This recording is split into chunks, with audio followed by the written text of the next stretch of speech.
Hello everyone, আমার আজকের recipe হচ্ছে ক্রিমি পটেটো। এই ক্রিমি পটেটোটা যারা ঝাল খাওয়া পছন্দ করেন না তাদের জন্য খুবই একটা ফেভারিট ডিশ।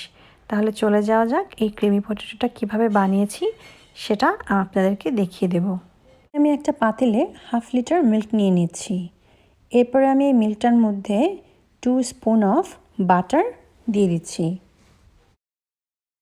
বাটারটা কিছুক্ষণ গলে যাওয়ার পরে আমি খুব ভালো করে পুরো মিল্কটার সাথে মিক্স করে দিচ্ছি।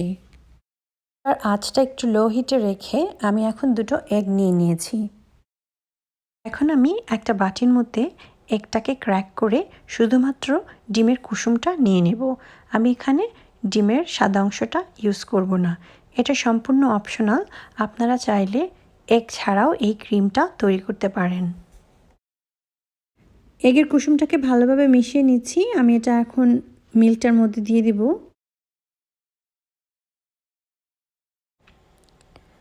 এগটা খুব তাড়াতাড়ি করে মিক্স করে দিতে হবে যাতে মিল্কের সাথে এগটা জমাট বেঁধে না যায়, এবং আমার ঘন ঘন নাড়তে হবে। সল্ট অ্যান্ড পেপার দিয়ে দিচ্ছি পরিমাণ মতো।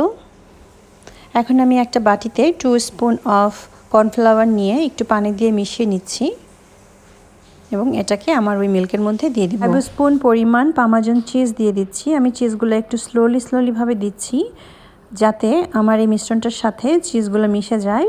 আপনারা লক্ষ্য করবেন যে আমার এই মিল্কটাও একটু ঘন হয়ে এসেছে আমার কর্নফ্লাওয়ারটা দেওয়ার কারণে, আর চিজটা দেওয়ার কারণে এটা আরেকটু থিকার হয়ে যাবে। এটা একটু ঘন হয়ে যাওয়ার পরে আমি আস্তে করে চুলাটা নিভিয়ে দেব। এখন আমি 3টা হোয়াইট পটেটো নিয়ে নিচ্ছি। আমি স্কিন সহ হোয়াইট পটেটোগুলোকে পানির মধ্যে সিদ্ধ করতে দিয়ে দেব। আমি এই সিদ্ধ করা আলুর পানির মধ্যে একটু অয়েল আর একটু লবণ দিয়ে দিচ্ছি যাতে আমার পটেটোটা খুব তাড়াতাড়ি সিদ্ধ হয়ে যায়। পটেটোগুলো খুব কম সময়তেই সিদ্ধ হয়ে গেছে। আমি এখন স্কিনগুলো ছাড়িয়ে নিচ্ছি। সবগুলো পটেটোর স্কিন ছাড়ানো শেষ।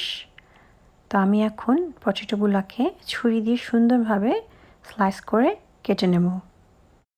তার জন্য একটা প্লেট নিয়ে নিলাম। আমি এখানে একে একে পটেটোগুলো খুব ভালোভাবে সাজিয়ে নিচ্ছি।